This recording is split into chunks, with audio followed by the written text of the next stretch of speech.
Hello everyone, welcome back to my YouTube channel. तो कैसे हैं आप सब? और बहुत ही दिनों से हम हमारी लव स्टोरी सुनाने वाले थे, तो आज हमने डिसाइड किया कि आज हम लव स्टोरी आखिर सुना ही देते हैं अपनी, हम दोनों ने मिलके। और प्रिंस को भी टाइम नहीं मिल रहा था थोड़ा सा, और हमारी स्टोरी जो किसी एडवेंचर से कम नहीं है, तो बहुत सारे अप्स एंड डाउन्स हैं, बहुत सारे ट्विस्ट एंड टर्न्स हैं। आई होप पहली बात तो ये कि हम किसी को इंस्पायर नहीं कर रहे हैं, और बहुत सारी चीज़ें आपको सीखने को मिलेगी कि एक्चुअली कितने डिफिकल्टीज आती हैं रिलेशंस को मेंटेन करने में, चलाने में, शादी से पहले, शादी के बाद किन किन डिफिकल्टीज का सामना आपको करना पड़ता है, जैसा हम लोगों ने किया। सो होप चीज़ें आप लोगों के सामने क्लियर होगी। तो शुरू करते हैं। और सबसे एक चीज मैं ये कहना चाहूंगी कि लोग है ना लव स्टोरी को बहुत ही इजी वे में ले लेते हैं। आजकल जैसे मैं देखती हूँ कि शादी कर ली, बहुत छोटी एज में बच्चे शादी कर लेते हैं, और फिर आगे जाके क्या होता है, 1 या 2 साल बाद उनका डाइवोर्स होना है और ये सब। तो लव मैरिज एक बहुत ही बड़ी रिस्पॉन्सिबिलिटी है। लगता है ना कि यार हम तो साथ रह सकते हैं, बहुत कुछ कर सकते हैं, तो ऐसा नहीं है। तो जब भी लव मैरिज करने के लिए अगर आपके दिमाग में कोई भी विचार आए, तो उससे पहले आप अपना पूरा आगे का और पीछे का सारा सोच के तभी करें, क्योंकि बहुत इश्यूज होते हैं, बहुत सारी चीजें होती है। इंस्पायर तो आदमी बहुत जल्दी होता है कि हाँ यार मेरे को भी करना है, ये है वो है, मूवीज से बहुत इंस्पायर होता है। शायद हम लोग भी कहीं पर हुए थे, लेकिन कुछ चीजें डेस्टिन्ड होती है जिनको कोई नहीं बदल सकता, जैसा हमारे केस में हुआ। अदरवाइज हमारी शादी में चांसेस तो ऑलमोस्ट 0 ही थे, बट स्टिल बहुत सारे अप एंड डाउन्स आते हैं, बहुत सारे, जिनके साथ आपको कैसे हैंडल करना है, सिचुएशंस को कैसे हैंडल करना है, आपको कैसे रहना है। कुछ लड़कियां हैं जो कि जैसे ही थोड़ा डाउनफॉल हुआ और गर्ल्स एकदम गिव अप कर देती हैं कि यार ये लड़का, मैंने तो सोचा ही नहीं था कि ये ऐसा निकलेगा। लेकिन ऐसा नहीं होता है, और ऐसा नहीं है कि हमारे में ऐसा कोई डाउनफॉल आया। हम तो प्रिंस तो मतलब बहुत ही अच्छे हैं, उन्होंने बहुत ही अच्छे से, और शायद हो सकता है मैं ही कई बार होता है कि इनसे झगड़ने लगती हूँ, लेकिन ये हमेशा एकदम कूल डाउन होके मुझे हैंडल कर लेते हैं। तो ऐसा होता है। और मैं एक चीज कहना चाहूंगी कि हमेशा ना सामने वाले की भी सुनो, ये नहीं कि आप मैं तभी आपकी मैरिज सक्सेसफुल होती है। वैसे मेरी सुनती नहीं है। ये झूठ बोल रहे हैं। अगर मैं सुनती नहीं ना तो आज हम यहाँ नहीं बैठे होते। इसको मैंने समझा के ठीक कर दिया है बढ़िया से। हाँ, ये एक चीज मैं बताना चाहूंगी कि मेरा नेचर ना थोड़ा सा ऐसा था कि मैं चीजों को लेके बहुत पॉजिटिव थी, और लेकिन हाँ, इनके साथ रह के ना मेरे अंदर बहुत सारे चेंजेस आए, बहुत सारे। मैं इमोशन का भंडार था मेरे अंदर, जो कि अब वो इमोशंस धीरे धीरे कम होने लगे हैं। मतलब ये कि ठीक है, प्रैक्टिकल रहना बहुत जरूरी होता है लाइफ के अंदर। खैर ठीक है, हम आप लोगों को ज्यादा हम ज्ञान बांटने ज्यादा पकाएंगे नहीं। तो शुरू हो जाएगा, वरना ज्ञान का बहुत सारा भंडार है हमारे पास। तो स्टार्ट करते हैं, शुरू से शुरू करते हैं। सबसे पहले हम बात करते हैं कि हम लोग कहाँ मिले थे। हाँ, हम मिले थे हमारे स्कूल में। तो मैं आपको बता दूं, हम लोग की शादी हुई थी 2012 में, और हम लोग एक दूसरे को 2001 या 2002 से जानते हैं। तभी ये स्कूल में आई थी। हमारा स्कूल छोटा स्कूल था मेरे घर के पास में। कभी मैं आपको उसका टूर भी करवाऊंगा, आगे जाके दिखाऊंगा आपको कहाँ से हम लोग, कैसे हमारी जर्नी स्टार्ट हुई थी। और 9th क्लास या 10th क्लास में हम लोग थे उस टाइम पर। हाँ, तो मैं उसी नहीं, हम 9th में थे। उसी स्कूल में पला बड़ा मतलब उसी स्कूल में पढ़ा हुआ हूँ, 0 से नर्सरी से लेकर तब 12th क्लास तक। और ये शिफ्ट हुए थे जयपुर में। तो हम लोगों का जो घर था वो करीबन एक दूसरे से 1.5 किलोमीटर की डिस्टेंस के आसपास था। तो इनकी रेलवे कॉलोनी थी हमारे यहाँ पे, तो उसमें ये लोग रहते थे। हम लोग का, मेरे स्कूल के पास मेरा घर था। तो फिर क्या हुआ था, उसके बाद फिर मेरे डैडी कह रहे थे कि मतलब ये देखो आपकी इतने स्कूल, और हम कहाँ वो हमारा एडमिशन नहीं करा सकते थे, कहीं भी करा सकते थे यार, पर क्यों उसी स्कूल में, मतलब डेस्टिनी आप देखो, उसी स्कूल में मुझे जाना था। तिलक स्कूल में हम गए। हमारे स्कूल का नाम तिलक सीनियर सेकेंडरी स्कूल। वो एक 3 मंजिल का स्ट्रक्चर था, सिर्फ बहुत छोटा सा, नहीं इतना छोटा भी नहीं था देखो, पर इतना बड़ा अच्छा था। हाँ, इस तरह के स्कूल्स होते हैं, उस तरह का वो स्कूल नहीं था। कोई हाई फाई इस तरह का स्कूल नहीं था, नॉर्मल स्कूल था, लेकिन था बहुत अच्छा स्कूल था हमारा। पढ़ाई भी हमारे यहाँ बहुत ही अच्छी होती थी, और प्रिंस तो टॉपर थे, मतलब हमारे स्कूल के राजा थे। और हम सबके डंडे पड़ते थे, ये मजे करते थे। तो ऐसे ही हम लोग, शायद मैं खड़ा हुआ था स्कूल की बालकनी में 1st फ्लोर के ऊपर। तो ऐसे ही एक वाइट सूट के अंदर ना, वाइट सूट पहन के मैं आई थी। तो ये मेरे सामने से गुजरी थी, मैंने कहा कोई नई लड़की आई है। तो सभी लोग इधर उधर बता रहे कि हाँ भाई एक नई लड़की। मैंने ठीक है, आई होगी, क्या फर्क पड़ता है। अपन अपने खड़े होते, रोज खड़े होते थे प्रेयर से पहले, दोस्तों से बातें करते, सब चलता रहता था। तो ऐसे पहली बार मैंने इसको देखा था, और फिर धीरे धीरे जो हमारे कुछ कॉमन फ्रेंड्स थे जिनके थ्रू हम लोग एक दूसरे को सिर्फ जानते थे नाम से, तो 9th क्लास 10th क्लास तक ऐसे हमारा कोई इंटरेक्शन नहीं था।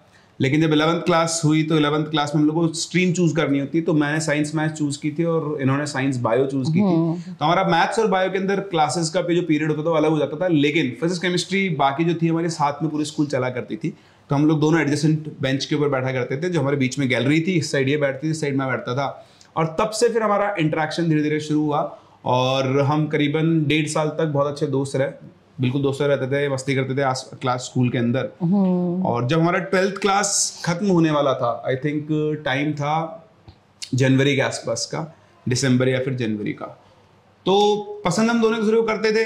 नहीं, लेकिन जो वो बीच का फेज था ना वो भी बहुत अच्छा था, मतलब 9th से लेके जो 12th का फेज था उस टाइम पे भी हमने खूब मजे किए, साथ में समोसे खाना। बाईजी एक बहुत ही प्यारी सी क्यूट सी बाईजी थी हमारे स्कूल में, और मैं इसके लिए प्रपोजल्स लेकर आता था दूसरों के। हाँ कि वो लड़का तुझ पे लाइन मार रहा था। हाँ, ये वो हम हमारे में बीच में से कुछ था नहीं, हम लोग पसंद तो करते थे एक दूसरे को, मतलब फ्रेंड थे यार, बेसिकली फ्रेंड थे। हाँ, ऐसा कुछ नहीं था, तो बहुत अच्छे दोस्त थे। अल्टीमेटली पता नहीं एकदम से क्या हुआ। और शायद तुम हमारे घर भी आया करते थे ना 9 to 12 के बीच में। घर में आया करता था। इन्होंने मुझे मैथ्स भी पढ़ाई थी और इंग्लिश पढ़ाई थी, और वही जैसे आप लोग सब दोस्त होते वैसे हम लोग फ्रेंड्स थे, ऐसा कुछ नहीं था, हमारे अंदर से कोई फीलिंग भी नहीं थी। और जब एग्जाम होता था तो एन और पी, वो हमारा रोल नंबर साथ आता था। हम सिर्फ एक ही क्लास में अलग होते थे, बायो मेरे पास थी तो और मैथ्स इनके पास थे। हमारा बोर्ड एग्जाम था ना, तब भी ये मेरे आगे बैठे थे, क्योंकि MNOPO नाम से हमारे स्कूल में कोई था नहीं, तो एन के बाद जस्ट मेरा ही नाम आता था, तो ये लिंकिंग पहले से ही हो गई थी। अच्छा, आपको एक और बहुत इंटरेस्टिंग फैक्ट अगर मैं बताऊं, आप विश्वास नहीं करोगे, जो डेस्टिनी बोलते हैं, हम दोनों एक ही हॉस्पिटल में पैदा हुए हैं। हाँ, अलग अलग फैमिलीज, अलग अलग टाइम, लेकिन हम दोनों कोटा में एक हॉस्पिटल है, रामपुरा सैटेलाइट हॉस्पिटल, वहीं पर हम दोनों पैदा हुए थे। तो हमारी जो वो लिंकिंग थी मेरे हिसाब से बहुत पहले से लिख दी गई थी, या तो पिछले जन्म का कोई नाता लिखा हुआ है, तो हमारा एक जगह पर जन्म हुआ और घूम फिर के हम लोग वापस कोटा ही पहुंच गए, और जाने कहाँ से हम मिले और कैसे कैसे हम मिले। सो ऐसा कुछ था नहीं, बट स्टार्ट हुई चीजें। पता नहीं, हमारी एक फ्रेंड थी जो उसने रियलाइज करवाया हम दोनों को ही, उसने उसको इसको भी बोला, मुझे भी बोला, फिर मुझे भी धीरे धीरे मतलब अट्रैक्शन होना शुरू हो गया था। तो फिर उसके थ्रू मुझे पता लगा कि हाँ भाई, ये मुझे उस तरीके से भी पसंद करती है। हाँ। तो फिर जाके मैंने करेज लिया, फिर मैंने इसको प्रपोज किया। तो जो प्रपोज किया तो उस टाइम पर, हमारे टाइम पर वो STD PCO हुआ करते थे, तो मैंने उसके थ्रू उसको बोल दिया कि करीबन 7:30 के आसपास में फ़ोन करूँगा तो ये उठा ले। तो ऐसे मेरे 3-4 दोस्त थे, मैंने उनको बताया कि भाई आज ना ऐसे मेरे को प्रपोज करना है, तो वो भी मेरे साथ आ गए, चल हम भी चलेंगे। तो ऐसे मैं STD PCO में खड़ा, कांच लगा हुआ था उसमें, तो कांच के बाहर वो चारों खड़े हुए थे, उधर मैं इधर से फ़ोन मिला रहा। यू वॉन्ट बिलीव, मेरा जो फ़ोन में हाथ था ना, बिल्कुल ऐसे शिवर कर रहा था, शिवरिंग चल रही थी। मतलब होता है ना, एंजाइटी होती है, आपको अपना रिजल्ट जानने का होता है कि क्या होगा, हाँ होगा। और मुझे वहाँ मेरी फ्रेंड ने मुझे बता दिया था कि तेरे पास ना आज प्रिंस का फोन आएगा 7:30 बजे। तो मैं भी अंदर मतलब इधर उधर काम में, कभी मन ही नहीं लग रहा है। मैंने कहा अच्छा, मुझे उसने थोड़ा हिंट तो दे ही दिया था कि प्रिंस का फोन आएगा, तो मैं वेट भी कर रही थी और ये वहां से कॉल कर रहे थे। फाइनली फिर मैंने उसको प्रपोज किया। तो मैंने इससे कहा कि यार मेरे को तेरे से प्यार हो गया है। तो बोलती अच्छा प्यार हो गया है, ये क्या होता है? मैं मजे ले रही थी। फिर अल्टीमेटली मैं ज्यादा देर, आप समझ रहे हो, मैंने सिर्फ इससे शायद मुश्किल से 30 सेकंड बात की होगी। मैंने तो ये पता पड़ा यार उस एज, हाँ है या ना, उस एज में ना इतना होता भी नहीं है सीरियसली। मतलब मेरे को ना ये था कि अच्छा तेरे को प्यार हो गया, क्योंकि हम तो फ्रेंड थे ना यार, हम तो समोसे खा रहे, चौक की मार रहे एक दूसरे के। और ये मेरे को इतना मारते थे ना क्लास में, भाई याद है तुम मुझे कितना चौक से मारते थे? खिंचा के चौक से मार रहे हैं। उस टाइम बचपन था तो हम अच्छा तुझे प्यार हो गया, ओ ये मैं तो एकदम कूल से, और ये सीरियस एकदम। मैं बहुत ज्यादा सीरियस था, मतलब मुझे अभी वो मोमेंट याद है। इसने हाँ बोला, उसके बाद मैं वैसे फोन रखा और बाहर निकला और दोस्त ओ भाई हाँ बोल दिया। उसके बाद सारे दोस्त पार्टी दे। फिर मैं सबको, अब उस टाइम पे पैसे ऐसे होते नहीं थे, छोटी मोटी पार्टी से कुछ खिला पिला दोस्तों के साथ। नेक्स्ट डे ऑनवर्ड्स फिर चीजें बिल्कुल चेंज हो गई थी। ऑल्दो हम लोग वैसे ही रहते थे, ऐसा कुछ था नहीं, बट हाँ ठीक है, एक रिलेशन हमारा स्टार्ट हो गया था, हम लोग और ज्यादा खुश थे।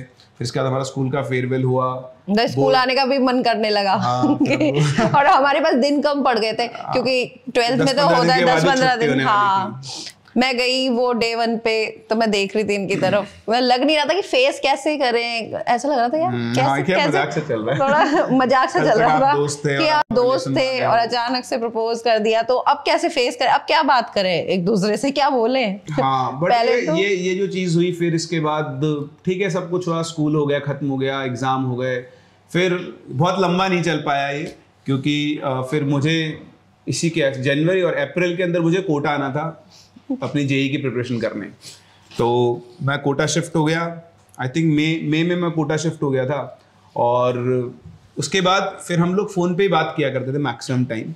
तो फ़ोन पे भी उस टाइम क्या होता ना, इनकमिंग के तो पैसे फ्री हो गए थे शायद, पर आउटगोइंग के पैसे तो लगते ही थे उस टाइम पर। तो हम लोग बात किया करते थे, 1 महीना 2 महीना बात की, फिर इसने मुझसे बात करना बंद कर दिया। और कई बार मेरी मम्मी मुझे देख लेती थी बात करते हुए, शायद इसको पास भी खबर पहुंच गई थी किसी न किसी के थ्रू, उससे बात, मेरे भाई ने शायद इसको फोन करके बोला था, मतलब बुलवाया था किसी के थ्रू, उसको बोल दो कि वो पढ़ाई कर रहा है, उसको डिस्टर्ब ना किया। एक्चुअली हमारे सीन में ये हुआ था कि मैं भी, मतलब इन्होंने मुझे प्रपोज किया तो मैं कहा ठीक है, फिर मुझे इनके जो भैया हैं उन्होंने बुलाया किसी के थ्रू और बोला कि मुझे आपसे मिलना है, तो मैं चली गई वहाँ उनसे मिलने। तो उन्होंने मुझे 1 घंटे तक बहुत ज्ञान दिया, अच्छा खासा ज्ञान दिया कि नहीं उसे पढ़ना है, उसे बहुत आगे जाना है, और ये तुम छोड़ दो, ये सही नहीं है। उन्होंने मतलब मेरे दिमाग में ना इतने अच्छे से बिठा दिया था ना, तो मुझे भी ये लगा कि ठीक है आज के बाद मैं प्रिंस से बात नहीं करूँगी अब, क्योंकि ये फैमिली होती है यार, कुछ भी हो, और बड़ा भाई समझा रहा है तो मैंने तो छोड़ दिया था, फिर मैं दूर भागने लग गई थी। फिर मेरे लिए वो बहुत ही स्ट्रेंज सा एपिसोड था, और मेरे लिए बहुत हार्ट ब्रेकिंग भी था। उससे पहले मैं बहुत मोटिवेटेड था, काम कर रहा था अपना, बढ़िया से पढ़ाई कर रहा था, मेरी पढ़ाई बहुत डिस्टर्ब हुई थी उसके बाद। तो बट स्टिल ठीक है, चीज़ें ऐसे चली। फिर 2-3 महीने मुझे लगे चीज़ों से उभरने में, हमारा ब्रेकअप हो गया था बेसिकली, फिर हम लोगों ने बात करना बंद कर दिया था। और कोशिश की मैंने इससे 2-3 बार बात करने की, बट फिर नहीं हुआ, तो मुझे लगा ठीक है चलो अपनी पढ़ाई पे, अपने करियर पे फोकस करते। तो मेरे लिए ये भी अच्छे जानती हमेशा से ही, तो जैसे मूवीज में होता है ना, उसी तरह से एक फेज हो गया था कि यार अब उस फेज से मैं एकदम दूर। मुझे भी थोड़ा अंदर से ना, थोड़ा क्या मतलब पूरा ही दुख तो था, लेकिन मुझे ये भी समझ, मैं क्या उस टाइम पे भी मैच्योरिटी जो होती है ना वो थी, मेरे को ही लगा, मैं आगे का बहुत सोच रही थी। मैं कहा ठीक है यार, और इतना कोई था नहीं उस टाइम, तो चला ही था अफेयर, तो ठीक है छोड़ दो, कोई नहीं, इसको भी अपना करियर बनाने दो, और मैं अपनी पढ़ाई में, ऐसा कुछ था। तो इस तरह से फिर हम लोग दूर हो गए। फिर उसके बाद तैयारी की जी, मतलब एग्ज़ाम क्लियर हुआ, फिर आई मेरी काउंसलिंग की टाइम। तो उस टाइम पे मुझे कॉलेज में बहुत सारे ऑप्शन मिल रहे थे, लेकिन पता नहीं क्यों मेरे दिमाग में ये था कि यार मुझे रहना जयपुर ही, क्योंकि मैं पला बड़ा भी जयपुरी हूँ।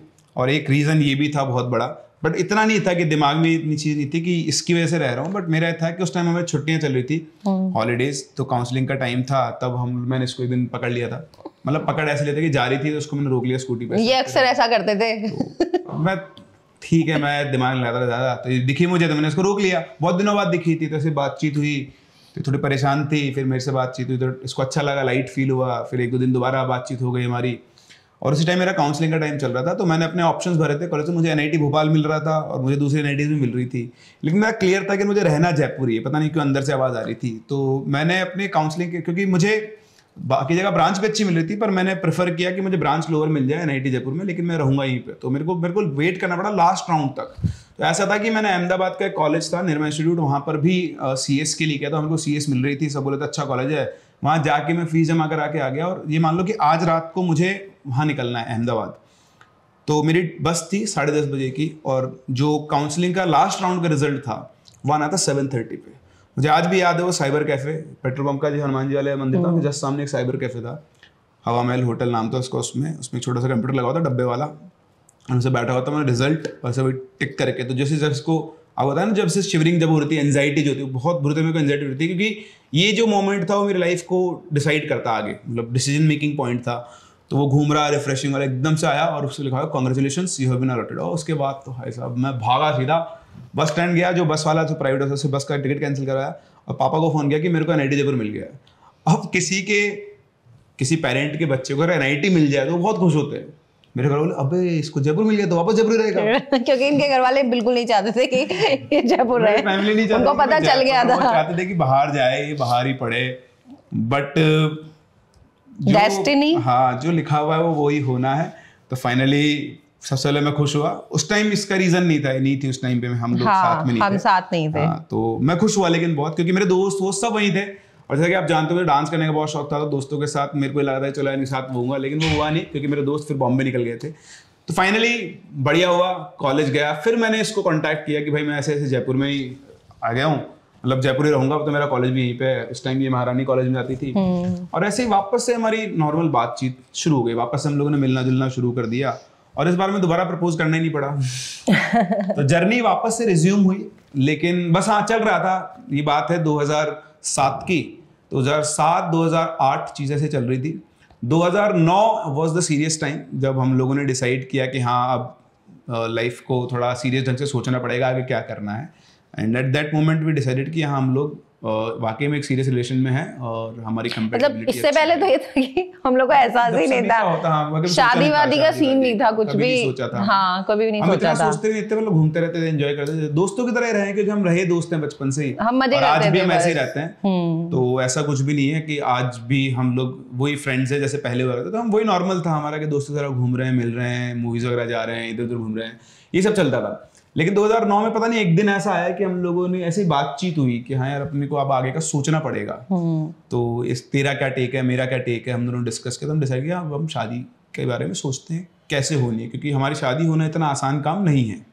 तो फैमिलीज के कंपेटेबिलिटी इश्यूज थे, इसकी फैमिली भी अगेंस्ट थी लव मैरिज की, मेरी फैमिली भी अगेंस्ट थी, और चीज़ें कुछ इसी तरह से चल रही थी। तो हमारे लिए डिफिकल्ट था, मतलब मैं ऑनेस्टली बताऊँ तो बहुत सारी चीज़ें तो हम भी आपके सामने रिवील नहीं कर सकते, कुछ हमारे भी प्राइवेसी इश्यूज हैं, फैमिलीज हैं, बट इट वाज लाइक कि नॉर्थ एंड साउथ पॉसिबल ही नहीं है। तो इन जो मेरी मदर इन लॉ, इनकी मम्मी, उन्होंने मुझे एक दिन बिठाया, समझाया, and I was very adamant कि नहीं ठीक है जो भी है, मेरा तो डिसाइड हो गया है।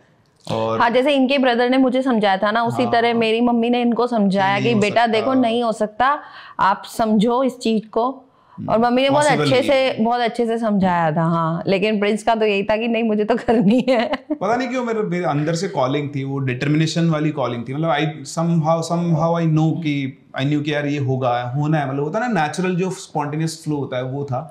मुझे तो मतलब जो समझाता था ना कि नहीं हो सकता, तो मैं मान भी लेती थी कि हाँ ठीक है यार नहीं हो सकता, लेकिन इनका शुरू से ही था कि नहीं यार करनी है बस। पता नहीं वो एक रहता है ना आपको कि ये तो होगा ही, मतलब एनी हाउ होगा, और आप देखोगे कि एनी हाउ हुआ, इतने हर्डल्स आए, इतनी चीजें हुई, एक पॉइंट तो मैं सोचा था कि पता नहीं यार क्या हो रहा है, छोड़ो, हमने भी सोचा था एक बार तो, बट एनी हाउ हम लेके चलते हैं आपको इसी कहानी में आगे। सो उन्होंने समझाया, बट द पॉइंट इज कि मैंने भी उनको समझा दिया कि आप टेंशन मत लो। देन चीज़ों में ये हुआ कि चलो ठीक है ट्राई करते हैं, ट्राई करेंगे तो होगा। तो इधर से इसकी फैमिली को इसको समझाना था, मेरी फैमिली को मेरे को समझाना था, करेज दोनों के अंदर ही नहीं था। आजकल तो बहुत ओपन हो गया। मतलब मेरा तो ये हुआ था कि हमारे घर पे ना होता है ना फिर एक कॉलेज के बाद में हाँ कि देखने वाले आने लग जाते हैं, और कहीं कहीं रिश्तेदार भी बताने लग जाते हैं कि भाई बेटी बड़ी हो रही है, अब देखो रिश्ते देखो। तो मैं क्या करती थी ना हमेशा कुर्ती ये पहन ली और पजामा दूसरा पहन लिया, और अजीब सा वेश बना के बैठ जाती थी, मुंह को ऐसे बना के बैठ जाते थे।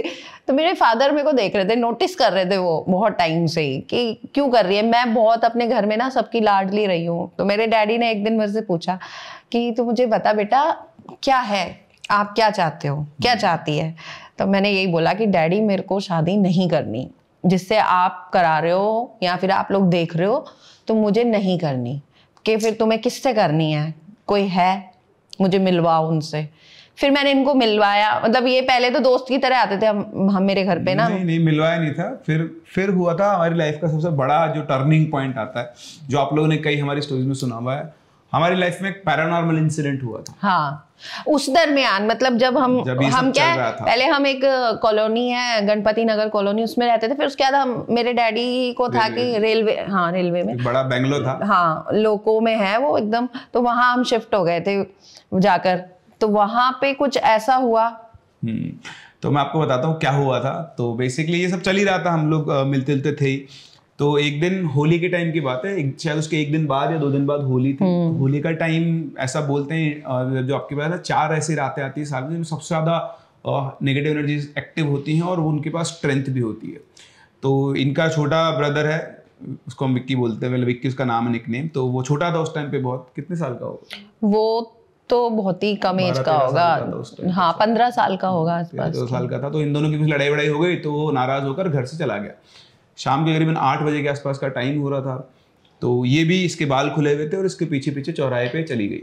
हाँ, उसको मम्मी ने वैसे यूं ही डांटा था, और होता है ना जवानी का जोश, वो इतनी बात में भाग गया, मनाने के लिए उसके पीछे मैं उसके पीछे पीछे भाग गई और जाकर वो तो चला गया। और जब ये वापस आई तो आप विश्वास नहीं करोगे, घर के अंदर आते ही इसके पैर एकदम से रह गए, मतलब रहने का लेके पैरों ने काम, बहुत तेज दर्द हुआ पैरों के अंदर, मतलब बिल्कुल। हाँ, मैं पढ़ाई, मेरे एग्जाम चल रहे थे उस टाइम पे, तो आई थिंक ये ज्यादा अच्छे से आपको बता पाएगी कि जिसके साथ हुआ है वो उस फीलिंग को बता सकता है। हुआ ये कि मैं बैठी थी तो मम्मी ने जैसे विक्की को डांटा तो विक्की निकल के बाहर गया, और मैंने कहा अरे रुक रुक कहाँ जा रहा है, तो मैं भी उसके पीछे गई जैसे ही, तो स्टेशन की तरफ गई थी मैं ना, कॉलोनी जो रेलवे कॉलोनी होती है ना स्टेशन के बहुत पास होती है, तो हमारी कॉलोनी भी पास थी, तो मैं उसके बिल्कुल चौराहे भी आए दो बीच में, तो मैं उसके पीछे पीछे उसको रोक रही थी कि रुक जा, लेकिन वो जाया जा रहा था। फिर मैं वहां से आ गई, लौट के उसको लेकर आ गई। उसके बाद मैं पढ़ने लगी घर पे आके, पढ़ते पढ़ते अचानक से पता नहीं क्या हुआ कि एकदम से ना बॉडी में पेन शुरू हो गया। मैंने कहा यार ये क्या हो रहा है, फिर मैं लेट गई, सीधे लेट गई, और एक होता है ना मतलब हल्कापन आ जाना पैर में, एकदम हल्कापन, एकदम मतलब हल्कापन। तो मैं उठने की कोशिश करी, मैंने कहा मैं उठती हूँ यार थोड़ा सा, फिर मैं रोने लग गई, बहुत ही तेज रोना आ रहा है मेरे को, मुझे समझ में नहीं आ रहा हो क्या रहा है, मेरे पैर एकदम काम करना बंद कर दिए और हल्कापन बॉडी के अंदर। तो मैंने मम्मी को बोला, मैंने कहा मम्मी मुझे कुछ हो रहा है। मम्मी कह रही क्या हो गया। मैंने कहा मम्मी पता नहीं अजीब सा ही लग रहा है।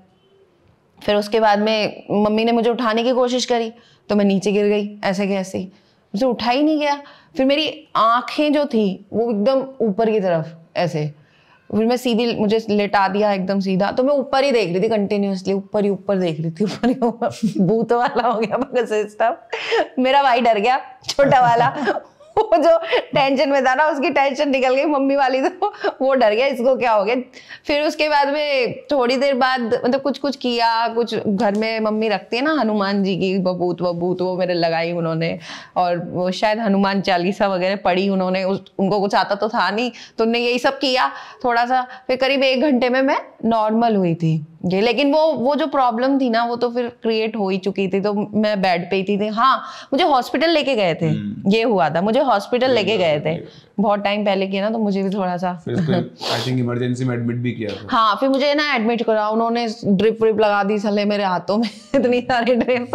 मैंने कहा ये क्या कर रहे हैं यार, वो इतना, तभी मेरे तो कुछ भी फायदा नहीं हुआ, मेरी MRI हो गई, मेरे CT स्कैन हो गया। फिर मुझे पता लगा था कि ऐसे एडमिट हुई है, नहीं लेकिन उससे पहले जो MRI हो गई थी, CT स्कैन हो गया था। दुर्लभ जी भी गए थे ना अपन। अच्छा तुम, हाँ दुर्लभ जी गए थे ना, तो हुआ क्या था ना कि उस टाइम गाड़ी नहीं थी, तो मेरा फ्रेंड है उसके पास कार हुआ करती थी उस टाइम पर, तो उसकी कार लेकर हम लोग आए थे। तो मुझे तभी पता चला था कि एक्चुअली वो एम्बुलेंस से ले जा रहे थे, पर एम्बुलेंस थी नहीं उस टाइम पर। नहीं, एम्बुलेंस का था, लेकिन तुम आ गए थे गाड़ी लेके, तो फिर तुम लेके गए। तो गाड़ी से हम लेकर गए, इसका MRI CT स्कैन वगैरह करवाया। मम्मी ने शायद तुम्हें फोन किया था ना? हाँ आई थिंक, मुझे अब तो याद नहीं है, बट हाँ मम्मी ने शायद फोन किया था।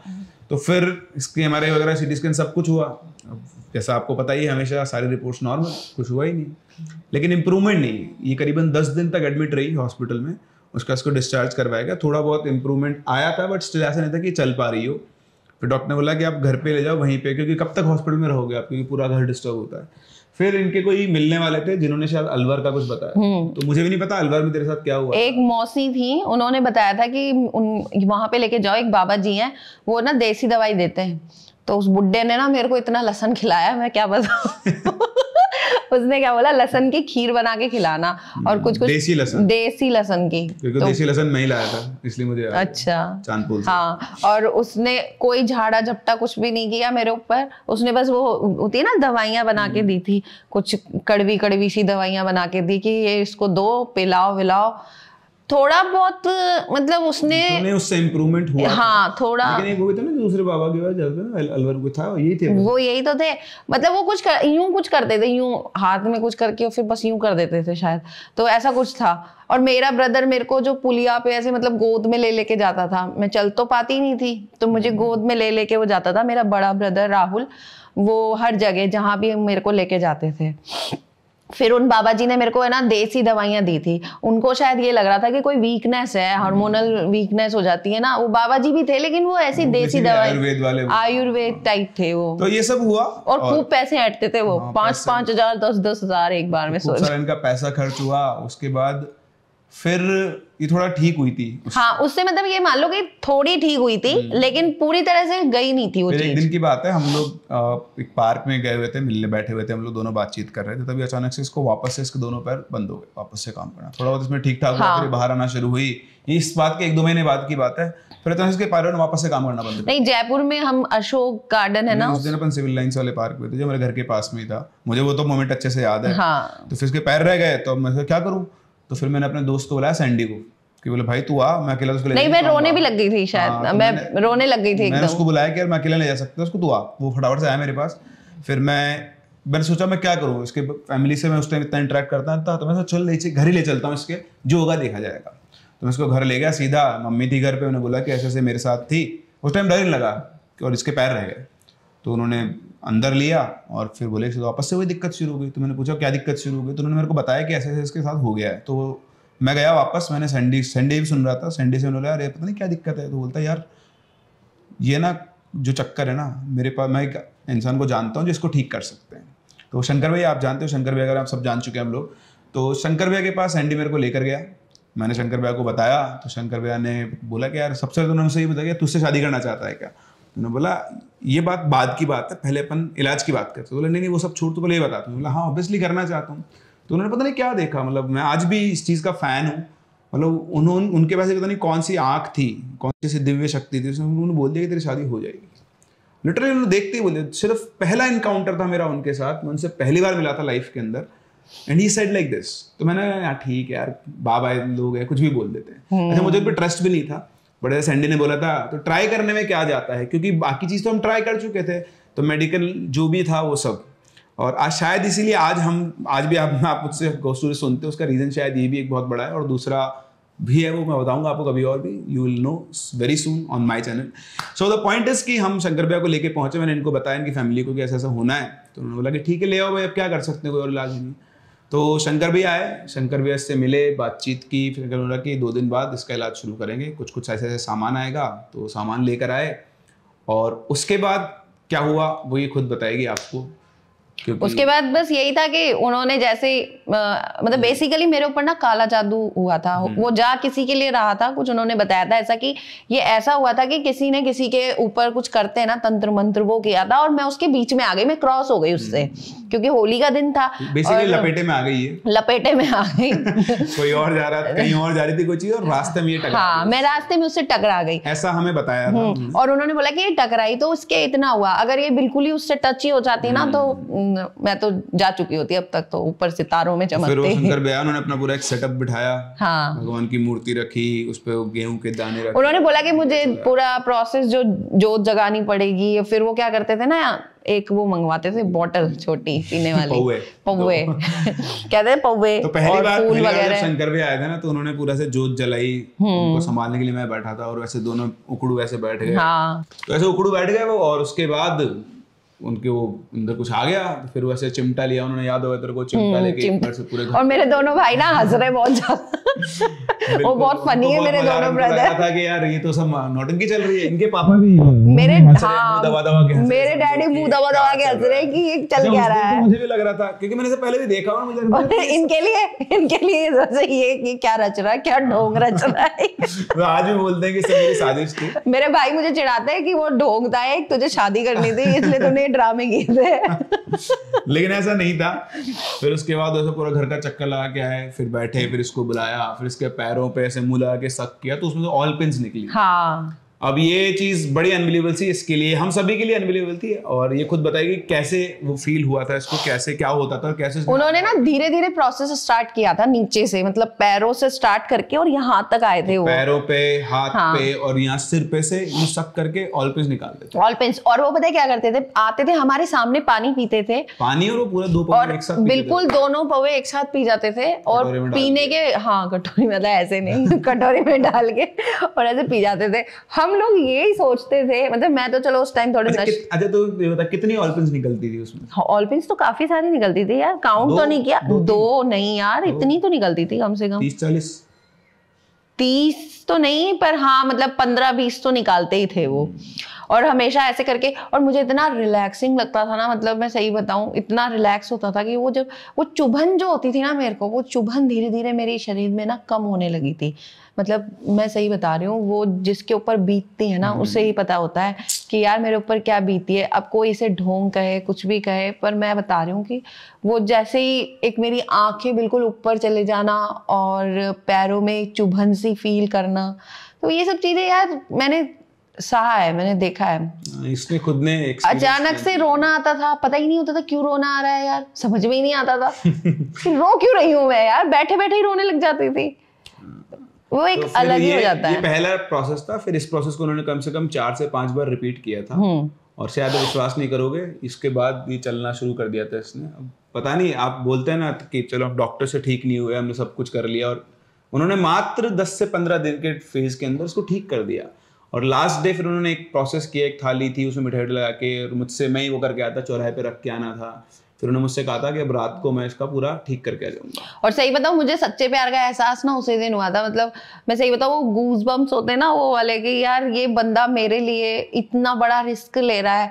उन्होंने कुछ जो बना के दिया था ना, वो इनको जाना था। हो सकता है अगर ये स्टोरी में तुम्हारे पेरेंट्स तो सुन ले तो उसमें ये था कि मतलब अगर आप घूम के देख लोगे तो चीज आपके ऊपर, वो आपके ऊपर अटैक कर सकता है। लाइक चिल ठीक है ना यार। ये और मेरा ब्रदर गए थे, तो मेरा मतलब पता नहीं, शुरू से ही मैं हनुमान जी को बहुत बड़ा भक्त रहा हूँ, तो उनकी हमेशा से कृपा रही है, तो मैं डरता नहीं था इन चीज़ों से ऐसा इतना। मतलब वैसे नहीं डरता था कि ऐसा कुछ हो जाएगा, भगवान अपनी रक्षा करेंगे, तो विश्वास है उनके ऊपर। तो फिर भी ठीक है, केस यहाँ पे ये था कि चलो अब करना ही है, ठीक तो करवाना ही है। और तब तक तो मुझे विश्वास था कि ऐसे ठीक हो जाएगी, but we were seeing drastic changes within 2-3 days. वो प्रोसेस होता है और हम चेंजेस देख रहे थे यार, जो इंसान खड़ा ही नहीं हो पा रहा वो खड़ा हो रहा है, वो चल रहा है। और इस प्रोसेस के शायद 1 महीने बाद तो ये आराम से मतलब भागना दौड़ना शुरू हो गया, वापस अपनी स्कूटी लेके चलना, सब कुछ मतलब नॉर्मल हो गया था लाइफ के अंदर। सो ये सब होते होते आई थिंक ये 2009-10 में सब कुछ चल रहा था हमारी लाइफ में। फिर अल्टीमेटली इनके जो फादर थे उनका भी सॉफ्ट कॉर्नर आया कि हाँ भाई समझाया उनको भी, तो तब तक ये सबके दिमागों में ना, दिलो दिमाग में छा गई हमारे घर में। पहले तो किसी ने डे 1 पे तो किसी ने ट्रस्ट नहीं किया था, सबको ही लगा था कि ड्रामा चल रहा है, दोनों मिलके नाटक नौटंकी मचा रखे दोनों ने मिलके। पर है ना, धीरे धीरे जैसे जैसे चीजें हुई, 1-2 साल मेरी फैमिली को, मेरे डैडी बहुत ज्यादा स्ट्रिक्ट थे, बहुत ज्यादा। उनको ये पसंद आए धीरे धीरे, उनको पता नहीं क्यों ऐसा लगा कि हाँ कर सकते हैं, सही आदमी सही लड़का है ये। मैं इसमें एक चीज बताता हूँ आपको, मतलब मैंने कई बार देखा है लोग लव मैरिज करना चाहते हैं लेकिन फाइनेंशियल सिक्योरिटी नहीं देखते, अपने प्रोफेशन को नहीं देखते हैं, मतलब ये नहीं सोचते हैं कि आगे देखिए प्यार से पेट नहीं चलता, घर नहीं चलता, बिल्कुल लाइफ आपकी आगे बढ़ती है, तो आपको बहुत कुछ सोचना पड़ता है। तो the first thing is your career. तो जब तक आपका करियर स्ट्रांग नहीं होगा ना, तब तक आज आप खुद सोचो ना, अगर आपके बच्चे हो तो आप किसी जॉबलेस आदमी से उसकी शादी नहीं करोगे। तो सबसे इंपॉर्टेंट चीज करियर होती है, सेकेंडरी होती है सब चीजें। ये चीज शायद मुझे पहले से क्लियर थी, तो मैं कॉलेज के टाइम से पार्ट टाइम मैंने अपनी पढ़ाता था, अर्निंग करना शुरू कर दिया था। तो उस टाइम ये मैं फाइनेंशियली इंडिपेंडेंट 15,000 के आसपास या 30,000 के आसपास अर्न कर लेते, पर मंथ अर्न किया करता था, अर्न कर लेते, फाइनेंशियली स्टेबल। और उस टाइम पर ये सैलरी बेंचमार्क बढ़ती कई लोगों के लिए, तो ऐसा था कि उनको ऐसा ये तो उनको पता था कि हाँ भाई कमा खा तो ही लेंगे, और ये मुझे भी बहुत क्लियर था कि भाई ये इशू नहीं रहेगा। सो मैं सबसे पहले तो एडवाइस देना चाहूंगा उस यंग जनरेशन को जो सिर्फ मूवीज को देखकर इंस्पायर हो जाते हैं और सोचते हैं कि हाँ चलो भाई शादी कर लेंगे, देखेंगे, कमा लेंगे, खा लेंगे। So the first and primary thing, प्यार के भरोसे जिंदगी नहीं चलती है, आगे बहुत सारे हर्डल्स आते हैं, बहुत सारी चीजें आती है, और आपकी भी अपनी कुछ ख्वाहिशें होती हैं, तो उनको पूरा करने के लिए आपको सबसे पहले अपने करियर के ऊपर फोकस करना चाहिए, जो उस टाइम पे मैंने भी किया। एनी हाउ फिर इनकी तरफ से, इनकी फैमिली तरफ से ग्रीन सिग्नल हो गया, लेकिन अभी तक मेरी फैमिली तक तो कोई बात ही नहीं पहुंची थी। तो फिर ये था कि अब मुझे भी अपनी फैमिली में डिस्कस, मेरे यहाँ से ये गया फोर्स कि भैया आप अपनी फैमिली से बात करो। इन्होंने फैमिली से बात की लेकिन कोई भी सॉल्यूशन नहीं निकला, वो लोग नहीं माने। उन्होंने कहा कि पहले छोटे वाले की वो जानते, फिर बड़े वाले की करेंगे। बड़े वाले की तो हो गई थी, नहीं बड़े वाले को जानते, फिर मेरी हो गई। हाँ, फिर उसके बाद फिर बड़े वाले की हो गई थी, तो उन्होंने कहा कि छोटे वाले की हो जानते, फिर लास्ट में तेरी, भाई तू लव मैरिज कर रहा है तो तेरी कर देंगे। लेकिन मेरा ये था कि नहीं, अब करनी है, अब शादी तो करनी है, क्या पता झूठ बोल रहे हो, करेंगे नहीं करेंगे। तो उस टाइम रहता है चीजों का। हाँ, मतलब बहुत सी चीजें ऐसी हुई तो जिससे कि शादी में बहुत दिक्कत आई। फिर हमने क्या करा, हमने डिसीजन लिया कि अब शादी तो करते हैं। हमारी एंगेजमेंट हुई, एंगेजमेंट के बाद में बहुत अच्छा फंक्शन रहा हमारा एंगेजमेंट का। इनके सारे फ्रेंड्स आए और इनके फ्रेंड के मदर और फादर हैं जिनका बहुत ही बड़ा योगदान है हमारी शादी में। मैं सही बताऊं, उनको थैंक यू बोलूंगी कि अगर आज वो नहीं होते तो आज हम नहीं होते, यहाँ नहीं बैठे होते। मतलब मैं तो कहूंगी कि अपने दूत भेजे हो, जैसे दूत भेजे हो। अंकल आंटी इतने अच्छे कि उन्होंने ना सपोर्ट किया फुल सपोर्ट यार। मैं आपको बताता हूँ इसमें हुआ क्या था ना कि हम लोग का ये कहते हैं, मेरी फैमिली ने बिल्कुल मना कर दिया कि नहीं ये नहीं हो सकता, पॉसिबल ही नहीं है। मतलब उन लोगों ने खड़े होने के लिए भी मना कर दिया कि कुछ तो आएंगे, हम तो आएंगे ही नहीं। तो मेरी फैमिली मैं हमेशा ये कहते थे कि भाई देख, हम तो तेरी शादी नहीं करेंगे, तेरे को करनी तो खुद कर ले। तो मेरे को बड़ा वो लगता था, मतलब ठीक है, अब ये मान नहीं रहे हैं। और मेरा मैं थोड़ा सटका हुआ हूँ इस मामले, पता नहीं क्यों। मेरे को जो करना है वो करना है, मतलब सोचा होता है। ये आज भी जानती है, मेरा दिमाग ऐसे ही है। मतलब मैं सब कुछ छोड़ता हूँ उस चीज के लिए जो मुझे सोच लेते हैं ना, तो उसको करके ही रहते हैं। हाँ, मतलब डिटर्मिनेशन का थोड़ा सा चक्कर है मेरे साथ। सो द पॉइंट इज कि मैंने ये प्लान करे थे, ठीक है अब आप नहीं आओगे तो अपन खुद ही करेंगे, और क्या कर सकते हैं। तो ऐसा हुआ। फिर मैंने बताया कि ऐसे लोग तो नहीं मान रहे, तो इनके फिर घर में मना कर दिया, जब फैमिली नहीं मान रही तो हम क्या कर सकते हैं। तो हम दोनों एक दिन मिले, हमने बहुत डिस्कशन किया। फिर मैंने से बोला कि यार अपने एक काम करते हैं, अपन वीर हनुमान जी के यहाँ चलते हैं। तो हमारे जयपुर के पास में जगह है सामोद, वहाँ हम आज भी जाते हैं और कभी आपको विजिट भी कराएंगे उस जगह की भी। तो हम दोनों वहाँ पहुँचे। ये नहीं जाती थी, पहली बार ही गई थी शायद, पर मैं बचपन से वहाँ गया हूँ। हमारे यहाँ से बहुत प्रोग्राम होते थे, मैं जाता था, मेरे को बड़ी आस्था थी वहाँ पे। तो मैं वहाँ पहुँचा, ऊपर हम लोग चढ़े, सीढ़ियाँ चढ़ते हैं, करीबन 700-800 सीढ़ियाँ चढ़ के, और बड़ी उस वाले मन से, मतलब मेरे दिमाग में और कुछ नहीं था, बस एक ही वो चीज़ थी मेरी। तो मैंने वहाँ पे बस ये होता कि कैसे भी करके आगे ना ये शादी करवा दो, अभी आपके भरोसे है। और वहाँ पे ना गेहूं के दाने उठाते हैं, तो वो मैंने उठाए थे कि वो पूरे आते हैं ना तो शादी होती है। मैंने उठाए थे, वो पूरे आए थे, और उनके ऊपर ना एक अलग ही ट्रस्ट सा बन गया था हमारा। मेरा तो अभी भी है वो, और मेरा भी है। मतलब मैं तो बस इतना सा बोल के आ गया, मैं गया था, मेरा पर्पस ये था, मैं बोल के आ गया कि अब आप देख लेना। मैंने तो अपनी अर्जी लगा दी, दरखास्त रख दी कि अब आपको देखना है, मेरे बस की बात नहीं बची है। एंड यू वॉन्ट बिलीव, मतलब चीजें ऐसे घूमना शुरू हुई ना उसके बाद से। तो यार सही पता है, मेरे को भी यही लगता है कि ना कुछ ऊपर से लीला नहीं होती, कृष्ण भगवान लीला करते, इस तरह की कुछ लीलाएं हुई है हमारी लाइफ में यार। मतलब हम आपको अगर बताएं ना तो पूरा दिन हम, मतलब ऐसा है कि बहुत सारी चीजें ऐसे, क्योंकि हमारी फैमिली का वो प्राइवेसी है, हम नहीं डिस्क्लोज कर सकते उन चीजों को आप लोगों के सामने। लेकिन उसके 6 महीने में चीजें ऐसी घूमी ना कि 6 महीने के अंदर हमारी शादी हो गई। सब कुछ मैं आपको एक चीज तो बता ही सकता हूँ। तो जब लास्ट था, मैं बताता हूँ कि मैंने अपने घर पे नहीं बताया था कि मेरी शादी करने वाला हूँ मैं। तो मैंने अपनी शेरवानी वगैरह सब बुक करवा रखी थी, और मैं यहाँ कोटा में पढ़ाता था। तो मेरी जीन्स के अंदर ना उसकी पर्ची थी बुकिंग की। तो मैं घर पे अपनी जीन्स भूल गया, तो मम्मी ने वॉशिंग मशीन में लगा दी। मम्मी तो मैंने पर्ची निकाली और उन्होंने पढ़ लिया कि दूल्हे का नाम प्रिंस सिंह, ये डेट उनको पता ही नहीं। और उन्होंने मुझे फ़ोन किया, बुलाया घर पे। हमारा घर में बहुत डिस्कशन हुआ। सब बोले क्या कर रहा है, पागल है कि हमारी इज्जत खराब हो जाएगी, ये वो। पर पता नहीं क्यों मुझे उस टाइम समझ में भी नहीं आता था, और मैं ऑनेस्टली होता हूँ, ठीक है अब आप लोगों ने बोल दिया, आपको पता भी लग गया है। तो फिर पापा ने बोला कि ऐसे कैसे कर लेगा तू जो करके दिखा, मैं लाशें बिछा दूंगा। तो बहुत डर था।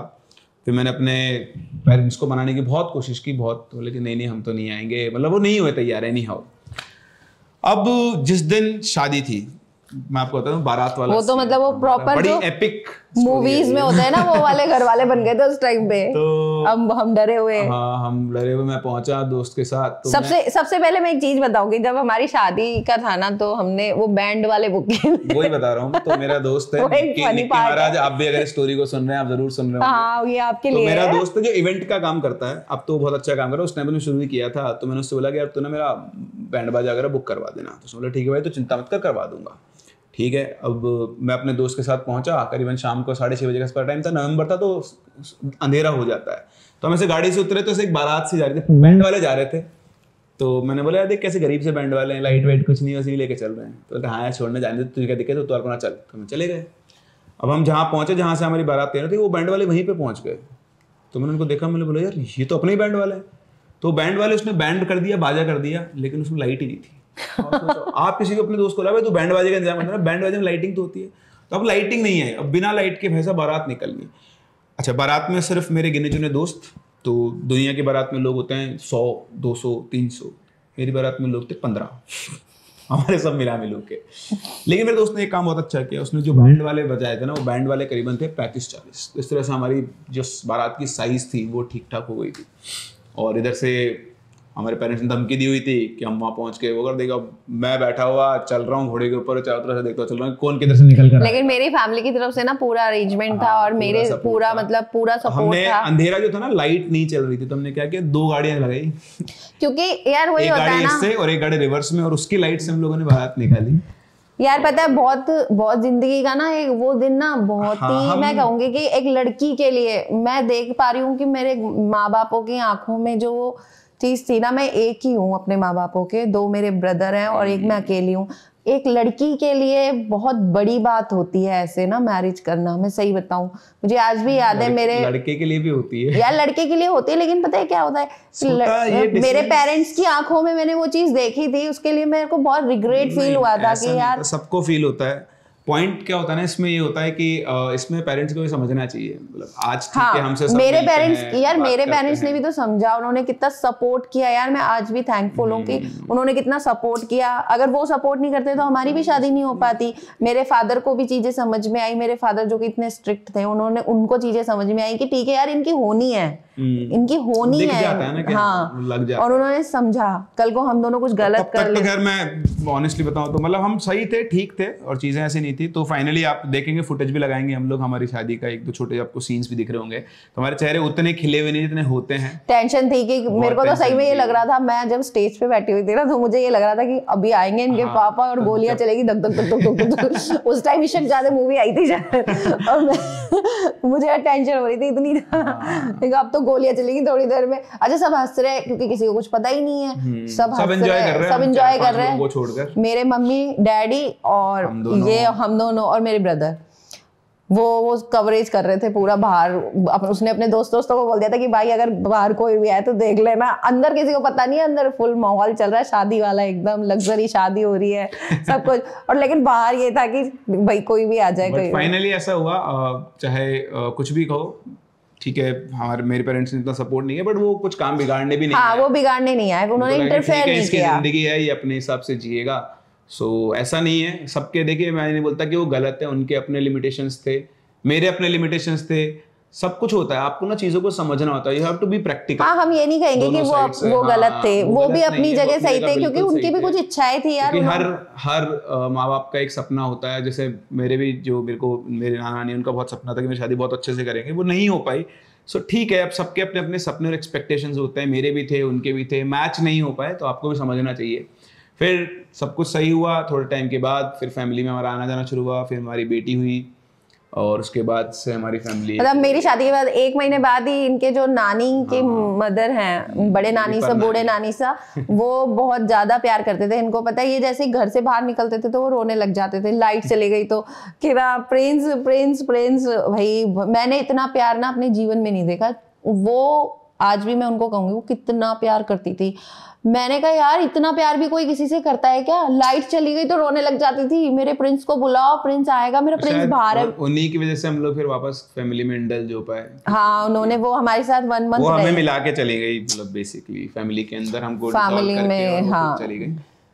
बट जो भी हुआ फाइनली ये है कि अब हम आज हमारी शादी को 12 साल हो गए हैं।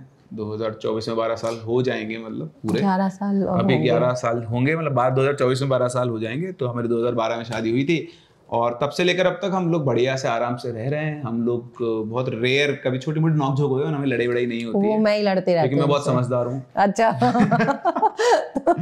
नहीं मतलब मैं हर छोटी मोटी चीज पर रिएक्ट नहीं करता, मेरी आदत है। पर कभी कभी मुझे बहुत तेज गुस्सा आता है तो तभी चुप हो जाता है। यार एंटरटेन तो चलता रहना चाहिए ना। गुस्सा आता है तो मैं चुप हो जाता हूँ। कंपेटिबिलिटी ठीक है, भगवान की कृपा है। और हम लोग क्या दोस्त की तरह रहते हैं। मैं यही कहूंगी कि आप अगर शादी कर रहे हो तो ये मत फील करो कि मैं हस्बैंड हूँ, और ना वाइफ को भी ऐसा फील नहीं करना चाहिए कि मैं वाइफ हूँ। बिल्कुल रिस्पेक्ट, विश्वास, जो कि शादी का एक बहुत ही बड़ा हिस्सा होता है, एक दूसरे पे विश्वास करना।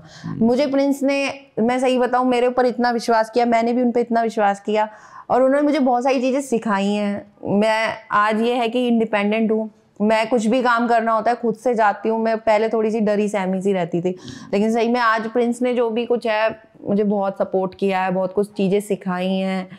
मैं यही कहूँगी कि शादी ना ऐसे हाँ, नहीं, मतलब शादी को आप एज सच कोई वैसा रिलेशन या बर्डन ना समझे कि हाँ हो गई ठीक है।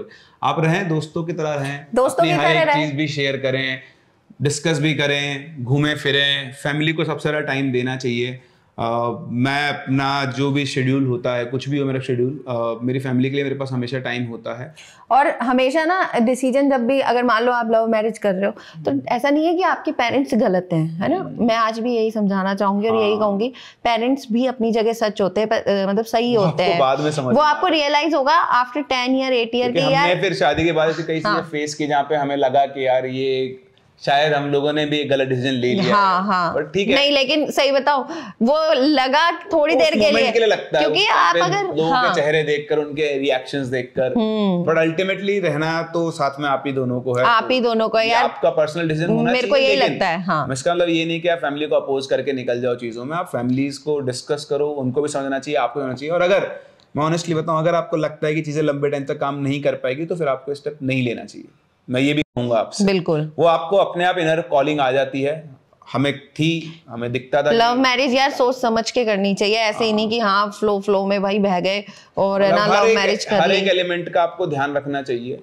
कभी कभी इम्पल्सिव होता है कि हाँ बस दो एक साल का आपका रिलेशन रहा, नहीं यार करेंगे, एटलीस्ट स्पेंड टाइम। और यार आई नो कि कमेंट बॉक्स में ना ये भी लिख के लोग बोलेंगे कि यार प्यार देख के थोड़ी ना होता है, प्यार तो हो जाता है, या फिर हम इतना सोच के थोड़ी ना कोई शादी करेंगे।